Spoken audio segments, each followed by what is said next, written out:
Yes. I believe in a thing called love. And I believe in a thing called live. Live.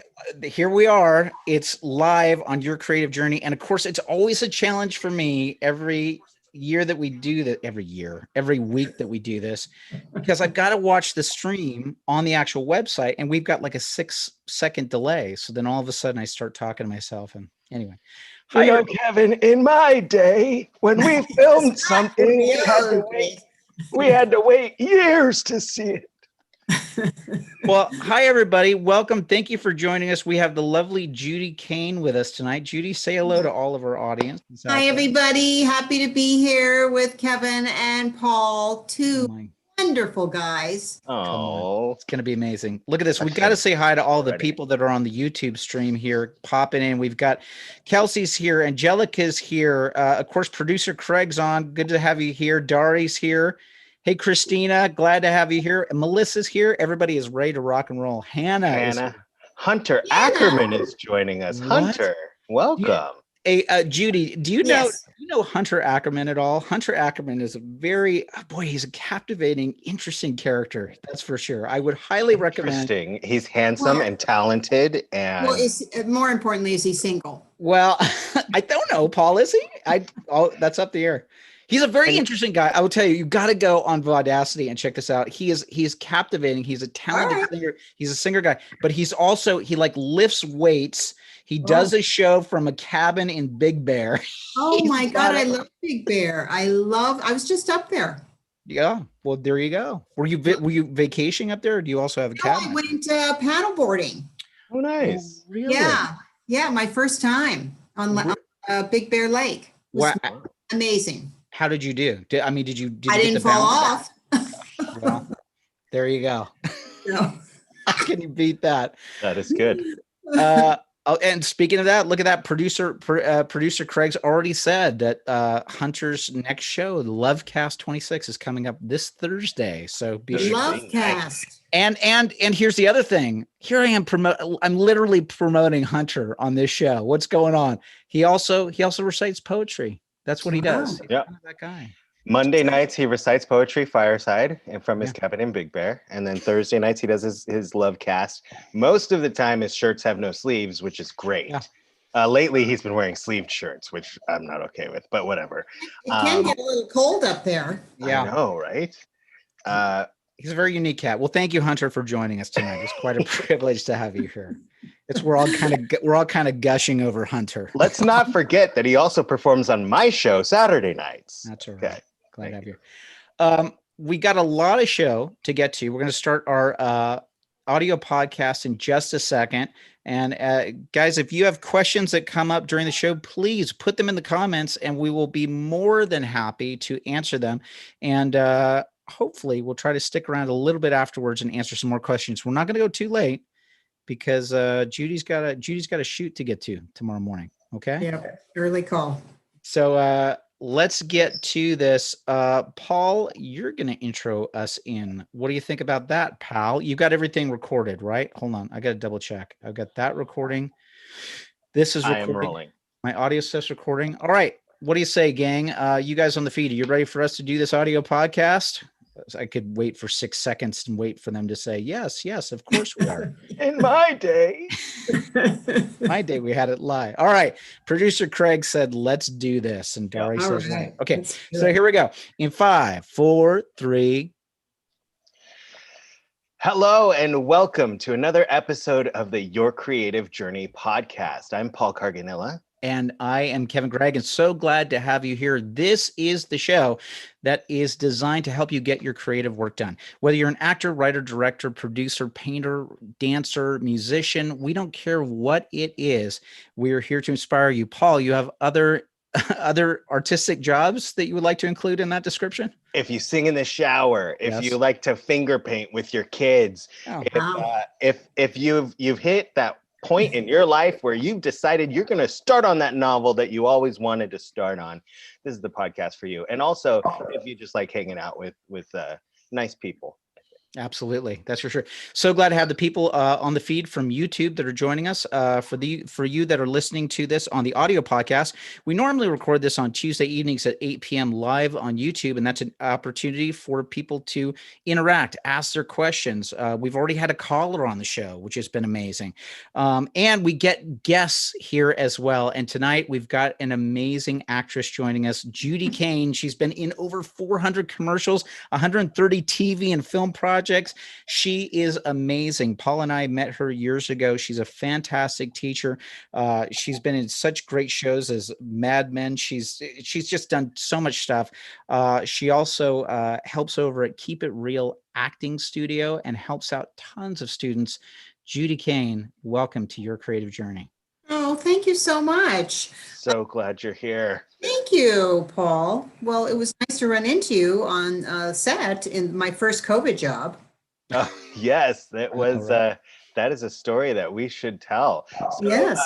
Judy and I, Kevin and I started taking classes with Judy, commercial classes, and then the workshops where you got to meet the casting director. Yeah. About 12, I want to say like 12 years ago. That sounds about right. Yeah. That sounds about right. Yeah. And then I ended up taking like her commercial intensive classes and stuff like that. Just like I would rave about her for hours if you let me. And you mentioned she was on Mad Men, but if you look at her IMDb, it reads like the Bible, like just every great show in the history of television she's been on. And so this was like 12 years ago we met. 6 years ago, my wife and I had our first child, a baby girl, who has since gotten into acting, and she was on the set of her first COVID job about a month and a half ago. And in the script, she has a very sweet scene with what was the role called? Older lady? No, not older, Paul. Kind. I'm sorry. My bad. It's the worst. It's like asking a woman, like, how old are you? Oh, I'm sorry. That's a terrible. Sorry. How much do you weigh? It's ridiculous. But in the script, like, it's implied that she's aged. Mature. Okay. Yeah. Sure. Thank you. She's wise. She's wise. So in the script, like, she has this very sweet scene. And we arrived to set and they shot for 3 days. I only got to be there for the first day, but we go to lunch break and sitting there in the lunch area is Judy Kain. And I'm like, Judy Kain. And she's like, Paul, this is Everly. This is your daughter. She's playing. And so it ended up that they're in this amazing scene together in this amazing short. I still haven't really talked about yet because I don't know if I can, but like, that's crazy how life is. Like, absolutely. Yeah. Oh, so cool. And people are talking about it in the comments right now. Like they literally went onto your IMDb page. I mean, you've got such an extensive amount of credits. Take a look at a reel that's on there too. The minute you look at that reel, you're just going to go, what? Oh yeah. What? It's nuts. Oh, that's so sweet. I feel like, I've just been very fortunate to continue to work and just continue to work. And I still can go to Trader Joe's and no one bugs me. You are in like that special pocket. You were in that special pocket, how there's probably celebrities that just go, oh, I just want that so bad. Right. Yeah. Well, usually, Judy, we start out the show every week, and I gave Judy a heads up with this, but we got into this habit several weeks ago of like just checking in for the week to see how everyone's doing. So please feel free to join the conversation because we start this out by saying, Paul, hey man, what was the best thing that happened to you this week, brother? Well, I feel like it's been 2 weeks in a row that I kind of just gloss over a lot of the stuff. I could have a top 5 really, but I don't want to sound like I'm bragging. But from the Dodgers making it to the World Series to I found out that Everly, my daughter, like booked 2 more major projects this week. Like amazing, just unbelievable, buddy. But I'm gonna go ahead and pick a big win that I had in my 9 to 5, my day job at work. I every year, if you haven't heard it on a previous episode, I'm basically the PR guy for a local police department, and every year we do 2 cornerstone community events where we invite the community come to the police station, and it's Halloween and it's at Christmas. And this year, obviously, with all of the challenges, it was tough, but I spearheaded. Yeah, I had an amazing team that I worked with, but a drive-through event that happened on the block around the police station. Different community members came out, and like we had Starbucks, Procter and Gamble. We had just like some huge companies come out and support and sponsor the event, and we had just like an amazing, just a slow drive-through that at the end each vehicle stopped and got a bag of treats.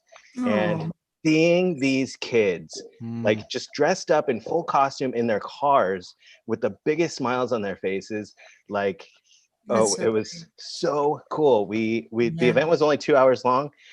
About 500 cars came through. Wow. And it was a huge success, and it was just so cool to have a community event in 2020. Yes, amazing. What a And great, safe, you know? Yeah. Totally. And what a wonderful opportunity for the police department and for the community to kind of come together and just have like this amazing experience, especially in a hardship, man. It's beautiful. That's great. Good for you. Thanks. Wow. Yeah, it's super cool. Definitely was the cake winner for my week. But Mr. Kevin Gregg, how about yours? Well, I'll tell you what, it's oddly, it ties back into our episode that we had last week, because I'm going to be transparent here on the show.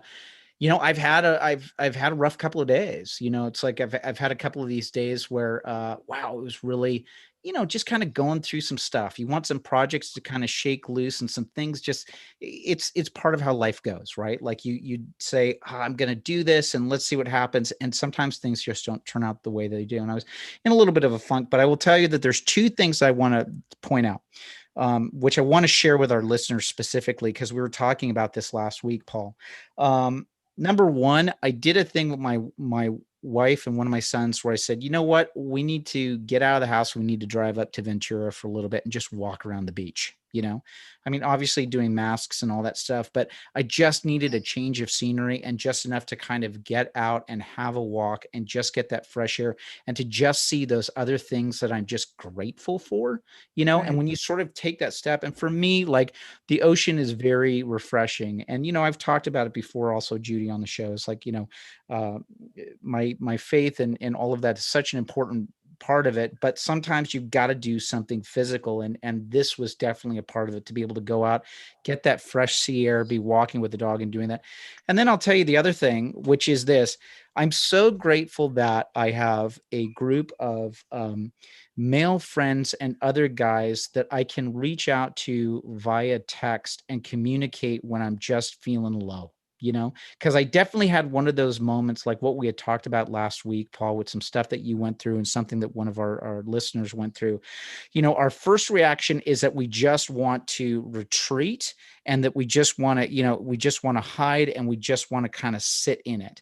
And I had this, and it was literally after editing our episode from last week where I said, I need to walk my talk, and literally got on to several text chains I have with guys that are friends that I fellowship with, and literally said, this is the last thing that I want to do, but here's what's happening with me. And to just put it out there and literally just get hit by wave after wave of uplifting messages, prayers, and all of that other stuff. And I tell you what, there's nothing that will get you out of a funk quicker than realizing that you're not going through your junk alone. And so for me, it was just one of those moments to just go, thank God, in that moment that I had it. So for me, it was grateful for my wife and my family, and the fact that I was able to get out and sort of change my view. And then also just so grateful for like these friends in this fellowship that I have, which is just like, just huge win. So there you have it. That's nice. Thank you, Judy. I think that there is so much to be said for how valuable fellowship is, not even just in the sense of like your faith, but just especially in a year that has been so isolated. Yeah. We talked about it a lot on last week's episode, like reaching out and asking for help if you need it. Like that's like so great that you did walk the talk. That's it, man. I had to, because like if I'm doing this junk, like I've got to actually practice this stuff. So there you go, Judy. So that's a little insight about what we share each. Oh, that's awesome, man. You guys are deep. It's Come on. Well, listen. Deep. here's the interesting thing that we have with this show, Judy, is we have people that come here and listen, and it's one of the running themes that we have, which is, I think it's sometimes, as people are artists and trying to explore the path that they want to do, there can be pain, frustration, and blocks that happen along the way. And sometimes we can come in and it can seem like it's all painted very nice and neat and that everything falls into place. We're so about revealing, not just, we just don't want to go into the negative side, right? That's not what it's about. But I am so huge on revealing part of the truth of what this is, part of the challenge that goes along with it, but also the beauty that comes out the other side. So that's one of the ways that we approach this stuff, is to go, let's go deep. Why the heck not? Gives insight.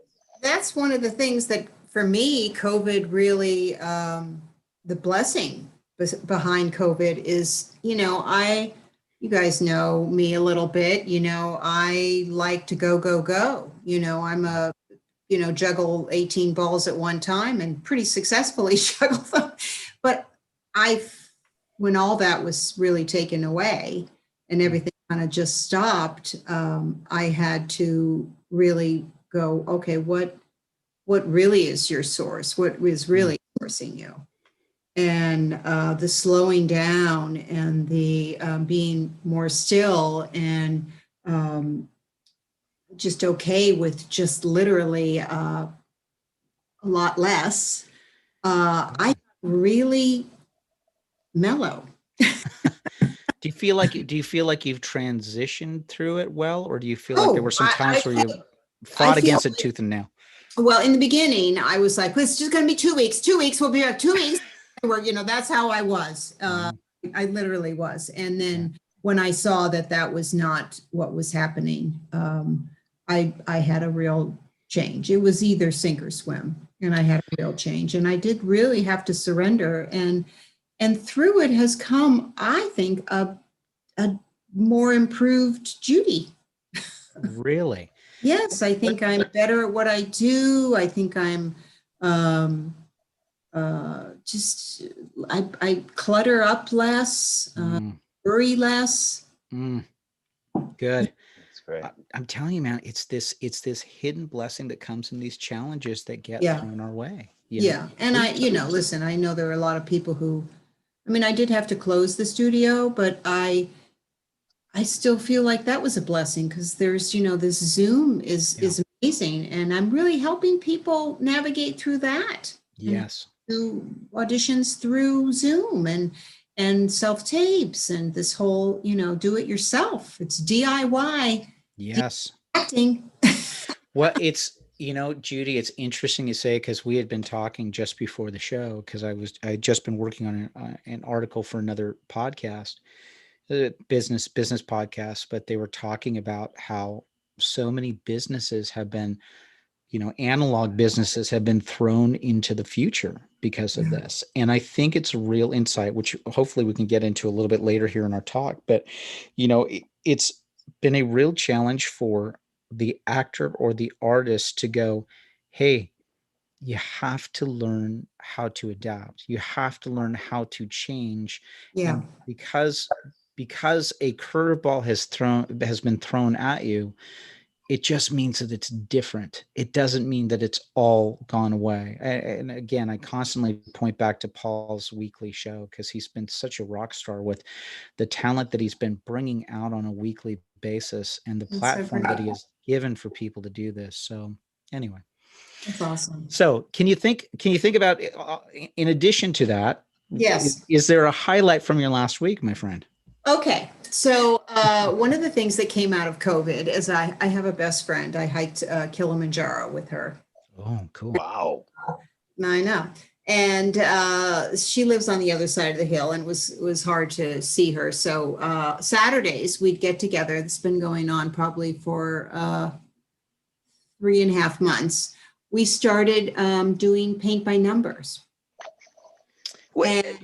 Now wait a second. Paint by numbers. Now it's not paint night. It's paint by numbers, or paint by numbers. Can I show you? I finished my paint by numbers. Yes.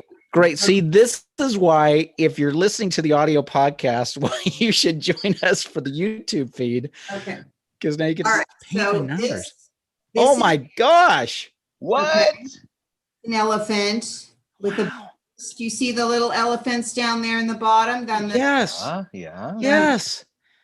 What? Yeah. Wait a minute. For our audio listeners, I want to show you. It's a painting of an elephant, and it's sitting down and it's throwing its trunk up, and there's like all of this multicolored rainbow water that's coming out the top, and then way back on the safari, you can see like baby elephants and stuff.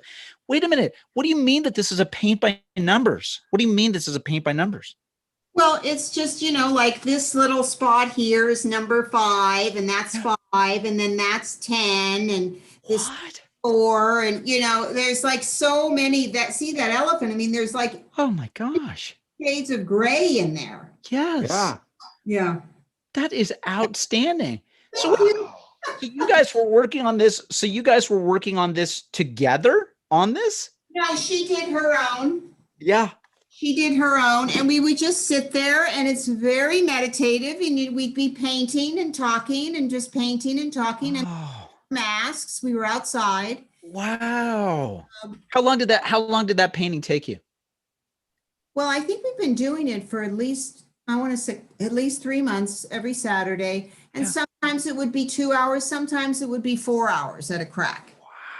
So you don't do one of those every week. Like that's the one you've been doing. No, Working. it's it's extensive. You think you think you've been painting for 4 hours, and then you look and you're like, I'm not even halfway done. Where did you get the painting? Did you get the painting online, or how do you do that? Yes, Amazon has them. Yeah. We'll paint by numbers, and there's amazing ones. I'm moving on to do a sloth. Oh wow. I'm gonna tell you, you talking about paint by numbers, I just had such a flashback, right? To like being a kid, and I could never get that right. That is outstanding, man. Yeah, it's really cool. Wow. I literally So cool. people in the comments have like mind blown emojis. Like it's really cool, man. It is cool. It is Somebody else cool. is talking about doing diamond art. Have you heard of that at all? Kelsey was talking about that. Diamond art. It's just like paint by numbers. So I guess there's other stuff. Oh. Wow. Fascinating, man. Well, thank you. Thank you for sharing that. That sounds like an amazing thing. Yeah, it's great. So You could do it Judy. with a group. You could do it with a group. You could get 4 or 5 people together, get a big table, or talk about fellowship and therapy, man. That's what it should be, right? So cool. And it kind of feels like what Kevin, you've talked about before. Like if everybody sat on the same, like in a line and painted the same landscape, like everybody's piece would still be different. But like, I feel like even with a paint by numbers, even if they're telling you what color, like everyone it's unique and it's something that you made, and there's nothing else literally on earth like that. So that is super cool. Yeah, Pretty it was. I highly recommend. So we're going to find out a little bit about Judy tonight. We're going to share a little bit about her story. Paul, I'm going to let you take the reins on this, brother. Yeah, Go we're going for to do it a little differently. Usually Kevin steers the ship, but when I do this kind of thing, what he means by that is I'm a jabberjaw. So no, but like in all honesty, usually like our guests are someone that like really well, so Yes. you know the points to hit. But what I like to do is I like to just like we'll get a broad sweeping general, like from the very beginning. Miss Judy Kain, born and raised. Okay. San Mateo, California. Okay, and that's Central? No, that's up by San Francisco, Bay Area. Okay. There. And what was it in your life that made you go, oh, this is what I want to do? I think I was, I don't know, 5 or 6. And I made my brother, who's such an analytical brain guy. I made him do a Christmas show for my parents, you know what I mean? Like we act out a Christmas thing. Oh yeah. And then I made him do an Easter thing. And then I made him do a thing for the neighborhood, like doing in the garage and the shed and, you know, all this stuff. Would it just be for the immediate family? Was that all it was? Or Well, it started there and then it grew to the neighborhood. And was it just him or did you join him? No, and then I moved on because he wasn't really very good. I got my best friend who was also, you know, she didn't go into acting. She was out there. I don't know. I just always knew that I wanted to do it. And I think probably in junior high, I had a really exceptional debate and speech teacher who really encouraged me to go into it, and started competing in play acting. And Barefoot in the Park was the first thing I did with, I can't remember the guy's name who I did it with, but you know, we took all the awards. I don't know. It just became very clear to me. And of course, my parents were not supportive at all. What'd your parents do for a living? What'd your dad do? My dad was a salesman for Bridgeport Brass. Right. It's just a mom of four. Are you out of your mind? What are you doing? Yeah, really. What are you doing? Really not supportive. And how did you end up sort of convincing them? I guess you just convinced them by just doing it. I mean, I just moved away is what I did. I just moved away, and what could they do, you know? So was that Barefoot in the Park? Was that high school? Was that college? What? Yeah, Barefoot in the Park, that was part of, I guess it was in high school in speech and debate, the play acting section of it. And yeah, just performed that, and then got into the school plays, and then to college. I went to college and studied acting. Where? Years. University of Wisconsin, Milwaukee. It was a conservatory program. Oh, wow. Yeah. And yeah, William Dafoe was, did many shows with him. He went to school there. Oh, nice. Now, wait a second. Do you have any stories that you can actually share about Willem back then, or no? Oh, she's quiet. Well, his name was William. Yes, right. Oh, yeah. So he changed it to Willem later, right? He changed it to Willem later, and you know, I mean, he was still, you know, he was a brash guy. He was an out there guy. Sure. You know, we did a lot of shows together. We did a lot of plays together, and then he went off to the New York area, and I went to California. Was the idea when you went out to California, was it that you were going to do TV and film? Was that the plan? No, I moved to Berkeley first to do experimental theater, which is pretty much what I thought I was going to do. Right on. Did your brother come down, and was he in any of your shows? No, not at all. Wow. Hysterical. But after, I think, about a year and a half of sort of poking around in the experimental Berkeley world, I moved on a whim to LA, just on a whim. Really? Yeah. Like no friends or anybody like that said I knew anything? one guy from college. He needed someone to audition for an agent with. So I literally moved down audition, and I never left. Wow. Yeah. Where was the first apartment? My first apartment was on Franklin and La Brea. Right there. Furnished. Wow. Look at that. What was it like for you hitting Los Angeles when you first came down? Was it a little? I mean, it was crazy. I loved it. I was going to study with Lee Strasberg. That was the plan. Santa Monica, right? Like Santa Monica, and was that where? No, it was on Hollywood Boulevard at the time. Okay, got it. And I was going to dance with Joe Tremaine. That was the two things that I knew I was going to do. I did end up dancing with Joe Tremaine at Joe Tremaine Studios, but I never studied with Lee Strasberg. I ended up studying with some Herbert Burkhoff renegades from New York. They came out and opened up the faculty at David Reynolds Studios, and I studied with them. And what year was that? 1978. Mm-hmm. So was the entire landscape of Hollywood was different? Completely. Oh gosh. You could walk in and buy your AfterCard, which I did. You could walk in, plunk down. I think it was, I don't remember how much it was, to tell you the truth. I want to say $400, but that seems like a lot of money. Sure. Maybe. You just plunk down the money and get your AfterCard. But if you were not in SAG, you did not exist. You could not get an appointment to see an agent. You couldn't get any kind of audition for anything other than theater. So I ended up doing a bunch of industrial films for a bank, like 45 industrial films for a bank. And so I asked the producer if they could possibly Taft-Hartley me, because this was, I think, AFTRA. I think those were under the AFTRA contract. Right. And she created a project.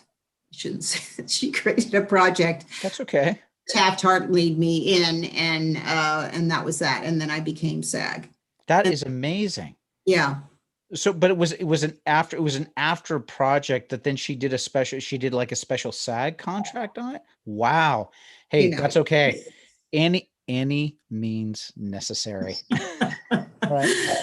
Yes, I definitely owe that to her. And then I got an agent, because then I could take a meeting with an agent. Yeah. And doing, I think my first job was Three's Company. Really? Okay. I was just about to ask, did you have to like have any other job to like keep yourself afloat, or was it just like, I'm here in LA and guess what? Oh, no, of course, no. I had to, I was waiting tables or bartending or something like that. Yeah, I had some jobs, absolutely. Right. Yeah. I'm just thinking about that too, you know, because growing up here in Los Angeles for myself as well, I was just thinking about that. I mean, a little bit of a different, very much a different vibe, like that 70s and 80s, the stuff that, you know, especially I remember Hollywood Boulevard at that time. And it was just like, you know, tourists would show up in Hollywood, and it was like, you know, it was not like the 50s and 60s glamour stuff. It was like, especially as you got towards parts of like Santa Monica and stuff like that, you'd see like the hookers and the drugs. And I mean, it was, boy, it was rough. Yeah. Rough, you know? Sure. So all the kinds of stuff that Kevin's parents loved.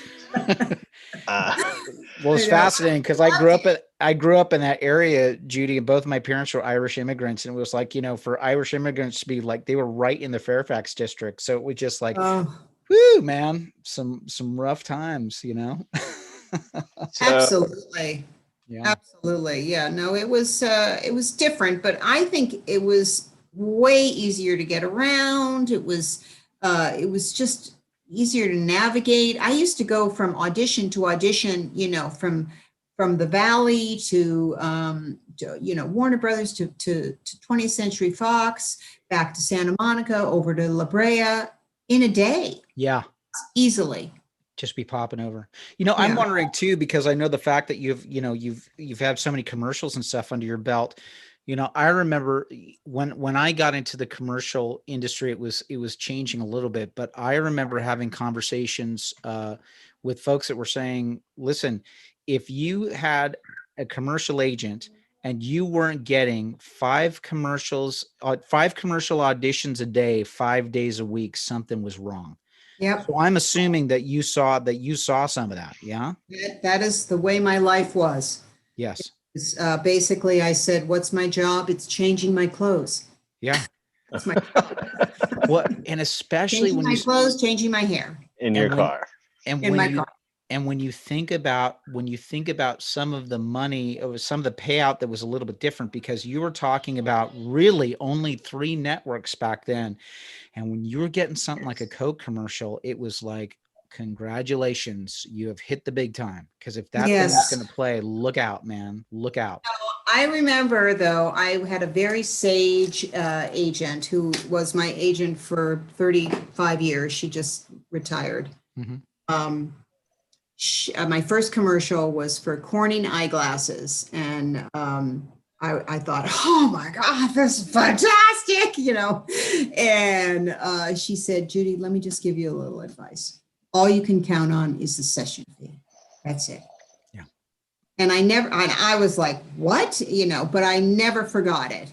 And that's all you can count on, because you have no idea if they're going to run it, not run it, drop it, cut it, you know. Well, and, Judy, I've seen the other side of it. You know, I remember when I was doing several different commercials. I remember I was on set with a guy that was playing. I forget what he was. He was playing a customer in this thing, but he had been in this commercial playing a cop, and it was a Kentucky Fried Chicken thing. And him and a buddy of his were like supposed to be, trading chicken, and he loved it. And he'd be getting the money from this commercial, and it was like every 2 weeks. Like $2,200 was coming in. $2,200 was coming in every 2 weeks off this commercial he'd done. And it was rolling. It was rolling for probably about a year and a half, 2 years. Well, and I'm going to tell the story because I'm not telling his name.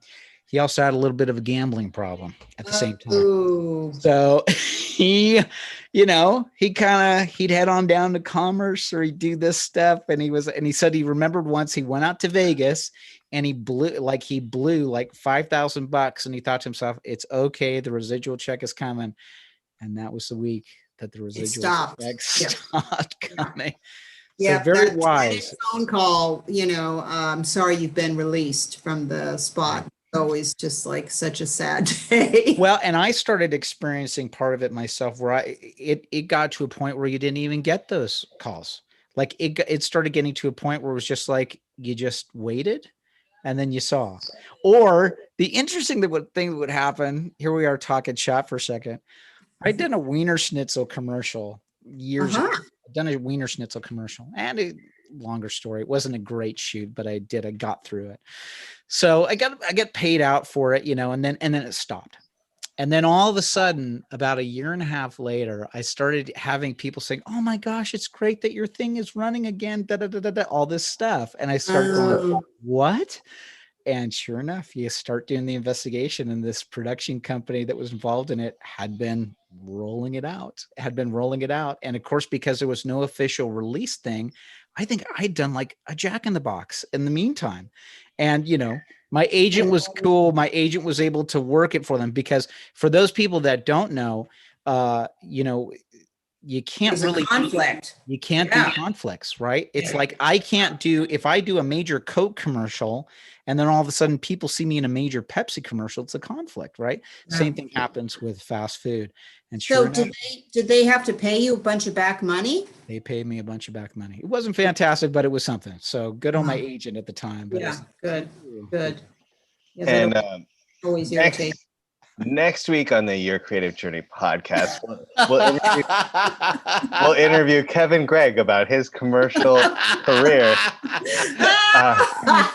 Don't you get it, Paul? This is what Judy, you do. You talk shop. I love it. It's so catchy. So Judy, you start with Three's Company, and then does it just roll from there, or is it more of a grind? Well, it's funny that you say that, Paul, because I swear to God, it airs. I know that I know the night it airs, I'm very excited about it, and I literally think the next day that the phone is just going to start ringing. Yeah. It was a guest star. I wasn't a series regular on the show. I was a guest star, but I thought that was what I needed to then have just this, spiral. Well, nothing happened. No one called. Yeah. And, it took me about a week to realize, I guess I have to go hustle up another job. And that's really been what it is, you get a job, so happy. Oh my gosh, love doing it. And then I got to go get another one. And then I got to get another one. And then I got to get another one. What's the thing that keeps you going through that? That's an interesting, because that for me is very interesting to see. How do you keep that momentum for yourself? Well, I love what I do. Mm-hmm. I love it. Yeah. I love auditioning too. Yeah. I love auditioning.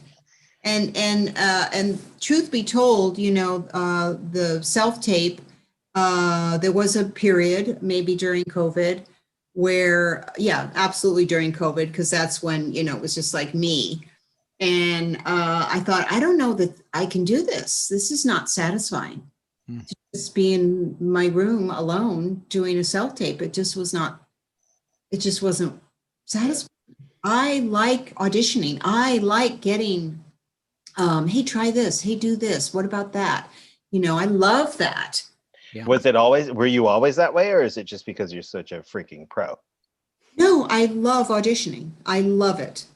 I think it's the best. Yeah. I'm interested in this, especially as this transition that's happened with the self-tape stuff. Have you considered like possibly bringing in people that you would trust? And I know it's a touchy Well, thing. You know what I I mean? have my son who, Okay. kind of lives here. I do trust him and he'll come in. But, listen, I love him. He's my son. Yeah. He's 27. He's also an actor. And boy, does he want me to help him. But he's not that great at, giving me notes. At the or feedback. Yeah. Right. No, he's not. He's he's like, that's good. Good. Yeah. So, Right. Yeah, Mom, that was great. yeah. So, You need someone that's going to call you on your junk, right? Exactly. Yeah. Someone called me on to try this, or that was good, clean this up. So I do have a couple people now. I have like 4 or 5 people that I will Skype in. That's awesome.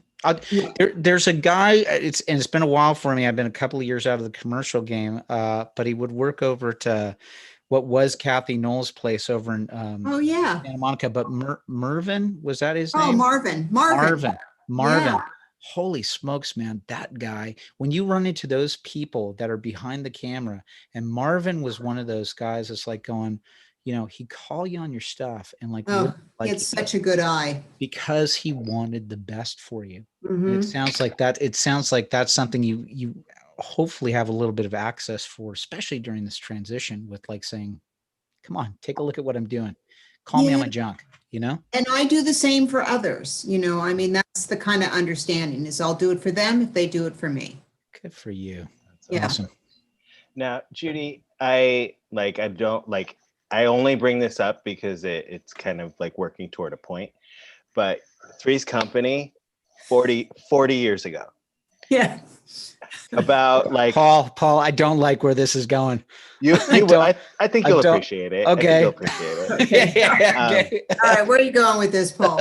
So a career with this amount of rich wisdom, you at some point turned to teaching. And at what point was it where that shift happened, and why? Well, I'll tell you, I knew exactly when it happened. When I hit 50, I'm probably going to tell my age now, but when I hit around 50, let's put around 50, I saw a definite slowdown in the activity, the roles, the auditions definitely slowed down. And it was also the time that non-union was becoming more prevalent. It was around the strike, 2002? Yeah, sure. Yeah. And I thought, oh, I got to do something. I got to do something. This is, knowing what I needed. I had a house, I had a kid, he was in private school, it was just me. So that's when I opened up. I did it very selfishly with Talent to Go web business that I met you guys in. I did it selfishly because a lot of the casting people that I had known, especially theatrically, had all moved on or died or gotten out of the business. And Right. All these new people didn't know who I was. Yeah. So I was like, I got to do something. So we started this business, and I say it took a couple of years, but it really paid off. It really, really paid off. When you did, so that's an interesting thing, right? Talk about taking a challenge or a change that's happening for yourself, and then you and your partner at the time working at getting that out there. How was that? Because that's basically you guys now saying, okay, now we got to put on our business hats. Not that you didn't have a version of a business hat as an actor and a performer, but there's a whole other level to it, right? There's a whole other level. Can you speak a little bit? I have to say, if it wasn't, I don't think I would have done if it wasn't for Pat. Pat really encouraged me to go for it. She really pushed it, really felt like it could be a success. I think I always had great ideas, but I didn't know that, all you needed was some follow through. And we, I think we were a month in or 2 months into the business, and we got hit with some kind of a notice from the, I don't know, the people downtown, the legal people, Sure. the district attorney saying that you can't do this. Wow. And it's right. It was sort of in the beginning of that, I know. Yeah, Sorry. it was an interesting, just to give just sort of a broad stroke with it. It was, and there were people that took advantage of this, right? But let's put it this way: it was basically Pat and Judy setting up, and several other companies did the same thing as well. But it's difficult to get your face in front of these casting directors. Paul and I know this. I've known this through the career. It's like, to Judy's point, so difficult to get in the door with anyone. There were some of these companies that were taking the initiative of going out, meeting these casting directors, and saying, "Hey, listen, we've cut down some of the problem. We've gotten some of these people together. We're going to come in and we're going to do a showcase thing for you."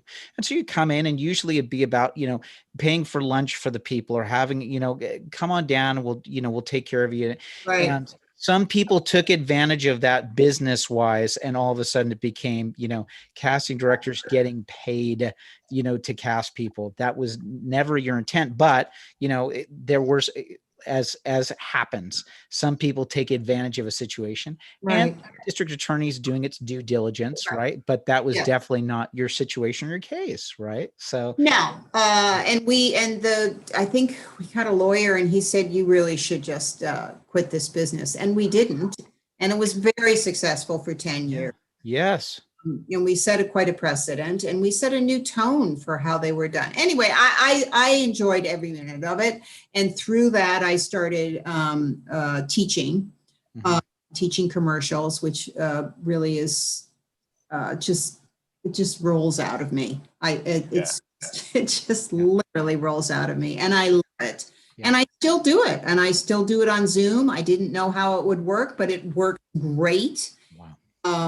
It really does. And people are booking, and people are getting comfortable with this way of auditioning and this way of working and training.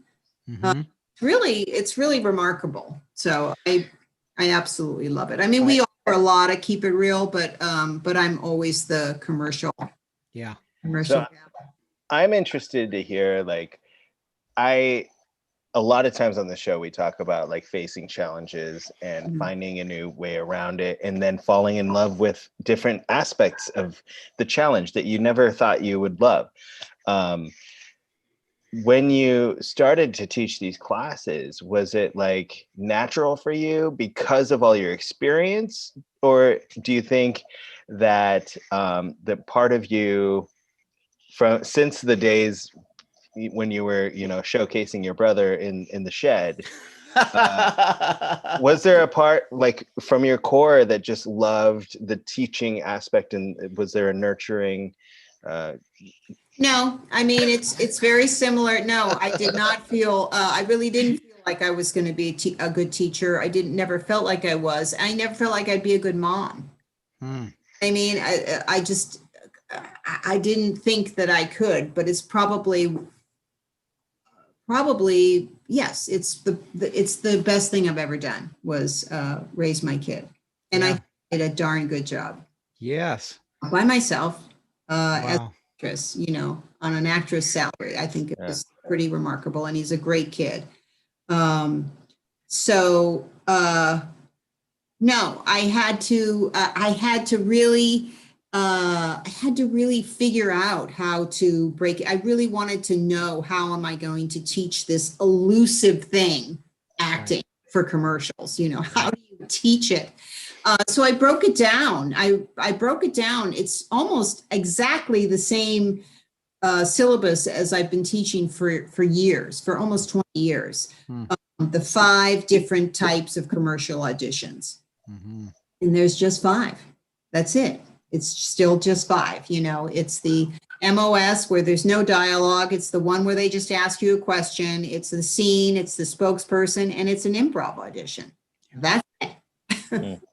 So that was, that helped me tremendously, is to break it down like that. And then to just, okay, well, what's a technique that I can give them for this particular type of audition? Wow.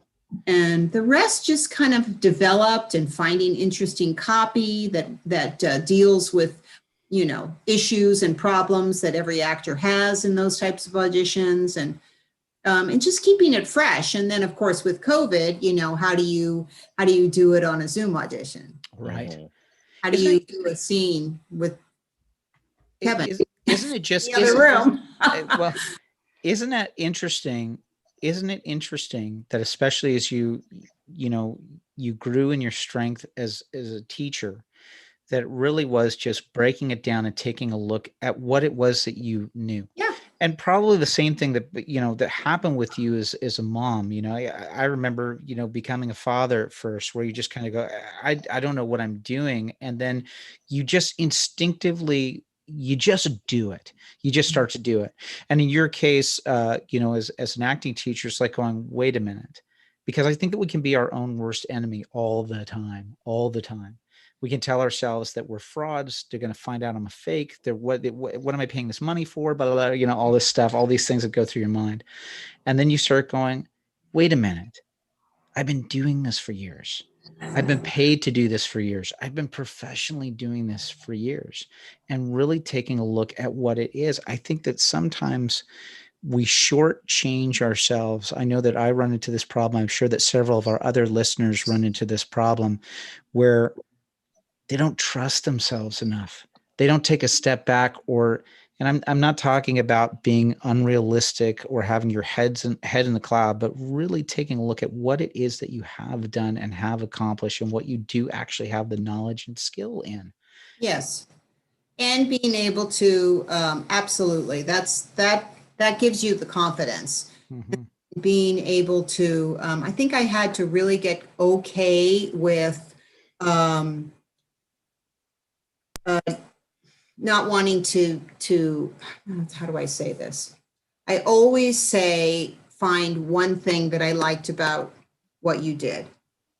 That was brave, let's just say that, or that was a bold choice, or whatever. And then I have to be willing to go in and speak honestly about how you could do this differently that will be more effective. I have to be willing to do that. Otherwise, I'm not the type of teacher that just blows smoke up the behind.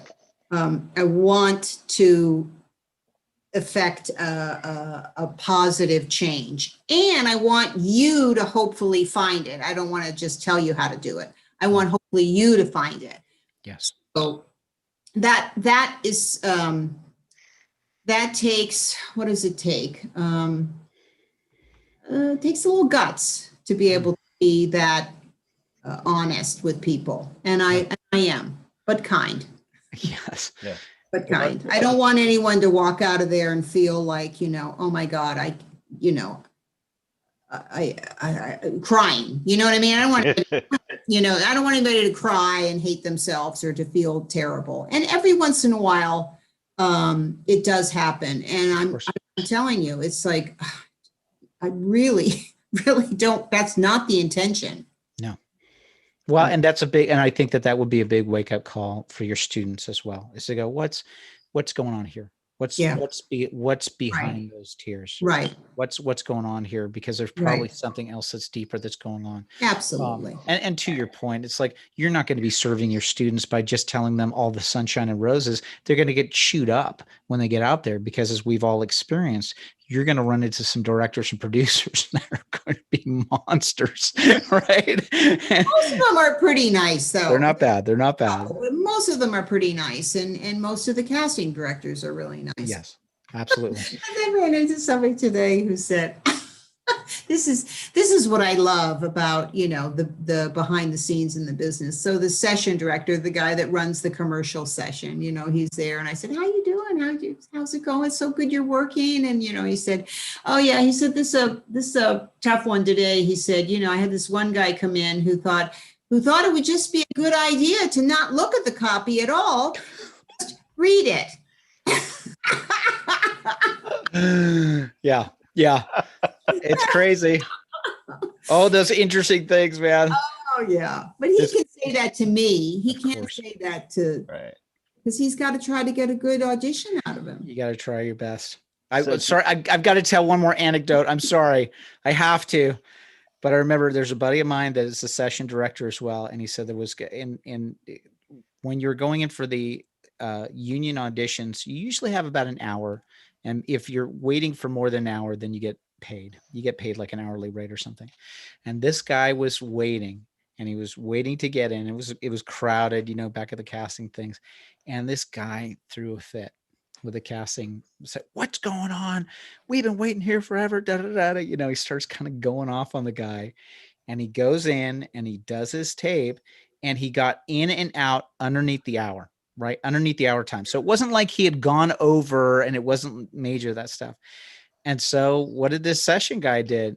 He said, "There's no way I'm sending that to the producers, because if this guy is flipping out about waiting for an audition, what's going to happen when the pressure's on in the thing?" So you think, as an actor, you've got to think multi-level. Yeah, man. Like you're trying to come in and solve the problem. I, as an actor, if I'm coming in an audition, I want to be one less problem that director, producer, or writer has to deal with, because they got a million other things to think about. Absolutely. And it's your job to be of service. That's it. Service. That's exactly what it is. You know what? I can be of service for you here, because I know what I'm going to do for you, but with this scene. That's awesome. I know what I'm going to do. So relax, sit back. Enjoy it. Enjoy it. Judy, I know we're hitting the hour here, so I want to start on that downward slope, but I want to, out of all of your experience in teaching and in working, has there been some piece of advice or something that you're always telling either students or people who just know you and ask you for advice if they want to break into the industry or if they want to find success early on? Is there something that you find yourself saying multiple times? Well, one, you have to be trained. You have to study. I think it's my biggest pet peeve is that people think, well, I took a class. Okay. I don't know. I know I can't take a run and then run a marathon. So that's a great analogy.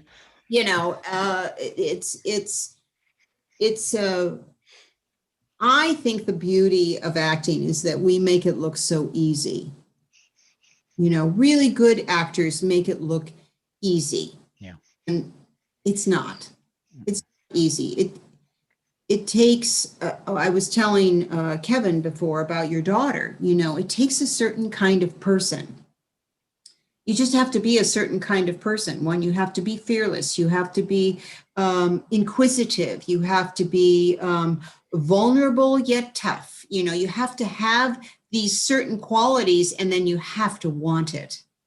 You have to want it, because if you don't want it, who's going to go through what you have to go through to get it? So make sure you want it, and it's not a part-time job. It's not that. And I just think you have to want it and be passionate about it and be patient and love it and study and, be grateful for every single thing. I always tell actors, take every job. Take every job you can, because you don't know who you're going to see on this thing or what it's going to, how many times have you heard, and how many times has it happened to me where, I'll take this little thing and it turns into a job for 3 years. They have you back and you're now all of a sudden you're, in 8 episodes of a series, you know what I mean? Yeah. And I mean, that's what happened with Mad Men. Yeah. What happened with The Odd Couple, The Fosters, many shows, just a little part to begin, and then it just develops. And if you turn it down, I don't know. I love working. Yeah. No, I love working on a show, a set. I love being on a set. So I love being And on camera. and you've been since you pretty much, I mean, since you started, it's like you've been constantly working. So if there was something, I'm going to steal this from Kevin now, that you could tell 20-year-old Judy Kain from this standpoint, what would that be? Oh boy. Wow. What would I tell 20-year-old Judy? Get a better car. I don't know. I don't. Well, it's a marathon. I think, there was definitely a part of me when I was younger. I just really had no clue I mean, I think I was good. I got some really great opportunities. Um, uh, what would I tell her?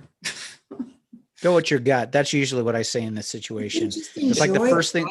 Yeah. enjoy the ride, because there's really, I mean, just like in life, there's really no finish line. Mm. You know, It's not the destination. it's just the journey. It really is. Beautiful. Beautiful. Can you think of a better way to end that, Paul? I can't. Oh, I didn't even try to do that, but that worked. This has been Judy's creative journey on your Ah, it creative has journey. been, yes. It sure has. Judy, it has just been a blast to have you on the show. So great to see you guys. Honestly, what a huge treasure, and thank you for sharing your time. Hey, how can people find out about your classes? Where can they go? Keep It Real Acting. Keepitrealacting.com is the website. That's REAL because we like to keep it real. And so there's classes there. You can email me at keepitrealacting@gmail.com. And Perfect. Instagram, Twitter, Facebook, we're everywhere. It's right there. Producer Craig's got you set up in the YouTube things. Look at that. He's already linking people to your website as we speak right now. Oh, that's so nice. Thank you, Craig. Good man. Thank you so much, Judy, for being You're on the show. welcome. It's been outstanding. Hey, if you can't stick around for a second, we might ask you a few more questions on YouTube. Sure. Absolutely. That'd be awesome. Paul, well done, buddy. Super proud of you, man. You did a great job. I was more aggressive than ever to cut you off. I love it. Judy, I'm such a jerk on this show. I just talk and I talk and I talk, and poor Paul is trying to get in, and he did. The best podcasts are when it just feels like, I mean, I think that's what I loved about doing the podcast was it just felt like I had a friend over. Yes. Oh, yeah. And let's talk about your podcast. What was your? Oh, it's called Hollywood Game Changers. I'm looking because I have the sign up there. Yeah. Hollywood Game Changers, and we interview industry professionals, talk about their game-changing moments, and then we play their favorite game. I love it. Fun. We'll check it out because there's links to it on Keep It Real. Yes, there's links on there, and there's links on YouTube as well. Please check that out. That's the great thing that I think that exists with the podcast form. It's become such a great form to be able to just sit and talk. And literally, if we didn't put a time limit on this, we could go for 2.5 hours easily with every guest. But I would pick Judy's mind as long as she would let me until. Oh, that's so great. That's for sure. Great. So Really well done. Awesome. Hey, thank you everybody for being on the show. Audio podcast. If you want to help us out in the future, you know what the best way is that you can do it? Find us on Apple Podcasts, and then you can rate the show. Give us a positive review, and if you leave us a positive review, we will read that on the show. We don't do it because we need the praise or any of that stuff. When you mark it, it helps with the algorithms, just so that people can find out about the show. If you have listened to the show and it's your first time, go back and check out the other episodes that we've done. You can also visit us on yourcreativejourneypodcast.com and share the show. Like if there's something or someone that you heard, just share it with somebody else and just pass around, because we've got incredible guests like Judy that come on and just have such great wisdom and insight, and just peel it back so that, your journey as an artist doesn't feel so daunting and intimidating, that it's just something that you can truly enjoy. So that's what I got to say about that. I love it. Very good. I love it. Well done, Paul. Proud of you, pal. Hey, thanks. All right. So we'll end our audio podcast. Folks, we will see you next week. Thanks for joining us. Well done, everybody. Bye-bye now. Bye. Bye. And that's our audio podcast. Judy, you are a Yes. rock star. My Oh my gosh. Thank you God. so much. What a blast. I didn't do anything. I just talked. Well, here's my big question. Did your parents ever come around? Did your parents ever finally go, oh, okay, it's I think, this is sort of deep and spiritual, but when I stopped needing them to approve of my voice, that's when I'm telling you, I've had this happen so many times. I remember for my parents, for my parents, it was scary. I mean, I grew up in the Hollywood district, and it was just like, what, we saw people in the business, and they just were looking, what the heck are you getting into? And I'd still have stuff where I've been doing it for 15, 20 years, and they'd still be saying, when are you going to get a real job and everything? But there is something, isn't it interesting? There's something that happens when you go, I'm okay. And I've had that in certain areas of with my parents' life or with other people. Or just stop seeking their approval. It's okay. It's okay. But So it's so funny. I just thought of this. I cannot believe this after all these years. But my parents were always like, "Well, just have a fallback. Just have a fallback. Please just be able to teach. Be able to teach. Be able to teach." And I thought, I'm teaching. You are teaching. It's interesting that there was I think that there's a generation of people that went through certain hardships, right? That they went through certain hardships, and we all have this for our kids, right? Like we don't want our kids to suffer and do it, and they're just trying to do the best that they can. But and we're going to see this happen with our children and our grandchildren as well. They're going to be wading into new territory that we've never seen before. Right. And we're going to try to explain, well, what you need to do is, and they're going to discover new stuff, just like we've been discovering new stuff. Well, because times are changing, really. And that's what Scott Damian was talking about in the episode we had him on, was because he grew up with a stutter. So his parents were constantly trying to shield him from things. Oh, and that was like holding him back, really. But crazy. Hey, a question for you, and then if anybody else has a question for Judy, we'll get to it real quick, because we do have to wrap it up. She's got a show with Ed Helms tomorrow that she's shooting, which is amazing. Congratulations. Thank you. I'm looking forward to it. Huge. Hey, I'm putting you on the spot with this, Judy, right now. Okay. But can you think of like one of like the career highlights that you've had with like being on a show or an experience on a show where you just went, oh my gosh, man, I can't believe that I had that, or maybe a specific director or an actor? Absolutely. No, hands down, being on that show, it was, first of all, it was such a great show. Yeah. And, Matt Weiner, brilliant guy. And, John Hamm and Christina Hendricks and Elizabeth Moss. Yeah. And I was just blown away by every single prop, every single thing was authentically from the period. wow. Yeah. They made every woman from, the stars to the background would have to wear the original bras from the 60s. Crazy. And a girdle. Wow. Well, they used to have to wear those. Wow. That's right. They wanted it to be authentic inside and out. And wow. I couldn't believe I was working on the show. Now, what did that do? What did that do for your character? Like, how easy did that make your character? Like when you're in a girdle wearing the original bra, I always feel like I don't find my character until I'm in the costume. That must be like. Well, I had a traumatic. I'll share this. I had a traumatic experience in the fitting. So, they had cute shows. They had cute clothes on that show. They were cute. They're period, but they were cute. So I was thinking, oh, this will be fun. And they tried a couple things on me, and they had this one. It was cutish. I'm playing I'm playing like a mother figure to Elizabeth Moss, Right. as secretary and from a different generation. Right. And they said, yeah, I like this. Okay, take it out 2 inches in the waist and lower the hem. And I was like, no, Oh. I look like a box, Oh. like SpongeBob, Oh. and Oh.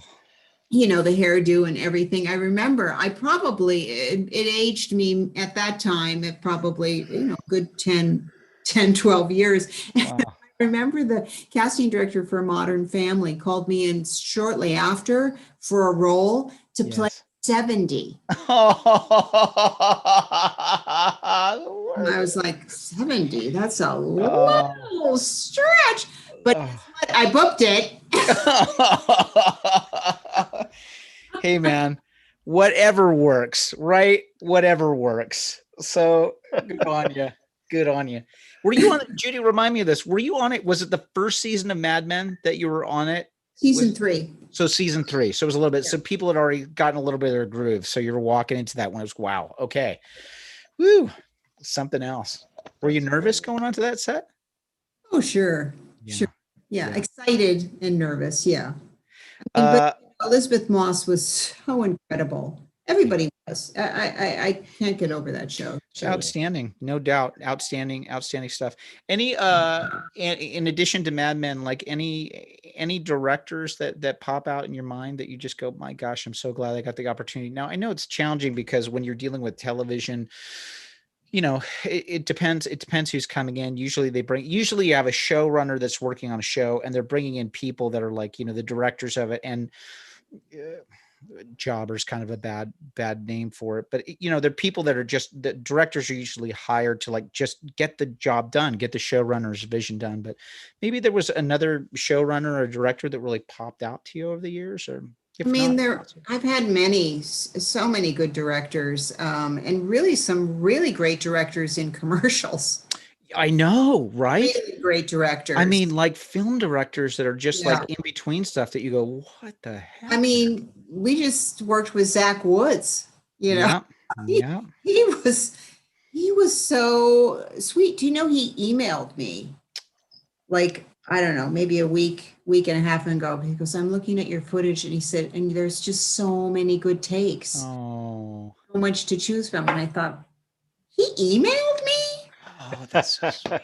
Well, but it's also somebody coming from an actor's background, Yeah. I think that when you have, not to say that that's the be all end all of a good director, but boy, I sure do like directors that have acting experience under their belt so that they can communicate, because sometimes you deal with directors that they're great visionaries or they have the technical aspect of it, but when it comes to the communication of what they're trying to express emotionally, that can be challenging. So in that case, you've got an actor, who knows. Yeah, he was great. He was really great. There's honestly, there's been very few directors that I didn't, enjoy working with. Good on you. Awesome, man. Awesome. Well, I tell you what, Judy, it has been an absolute blast. Just the people on our comments, I remember Judy, she was fantastic. And literally we've been just like picking out, they've been quoting you throughout this episode. Where can I see that? Well, if you go back to the YouTube replay, okay. You'll see in the comments, like all the comments light up, and you'll just see the stuff that are in there. So we've got an awesome active community. That's you have to click on the live chat under the video, and it usually takes a couple hours after the video is done for you. Okay. All right. I'll check it out tomorrow. Yeah. So there you go. Thank you, guys. There you go, ladies and gentlemen. Judy Kain. How cool for you to come on the show, Judy. We appreciate it. Oh my God, are you kidding? This is great. I love this. I'm going to put this in my podcast selection. All right. Please do. Let your friends know about us, Judy. I will absolutely. It's all the right. 6-episode mini podcast that kept on going. Yeah. That's it. It was only supposed to, literally, it was supposed to be 6. I was so adamant with Paul because I've had experiences in the past where I've had things that have kind of petered out after a while. I said, Paul, I'll commit to at least 6. I'll commit to at least 6. This is episode 22 that we're on. Oh, that's 5 awesome. months now. So it's Well, been, you're so good together, the two of you. You're so well, like I said, Paul's the eye candy for the show. So Well, I hope we can have you back again sometime if we do. Oh my God, anytime. Burn this bridge and keep her on too long, Kevin. I love it. Hey, have a fantastic shoot tomorrow, Thank Judy. you. Be Thank safe. you so much. Be All right. well. Have a Thank great you night. again. Everybody on YouTube, thanks so much. We're going to say goodbye and end our live stream. And we Bye, will guys. see you Thank all you. I'm later. going to go read every single comment. All right, guys. Have a great evening. Bye.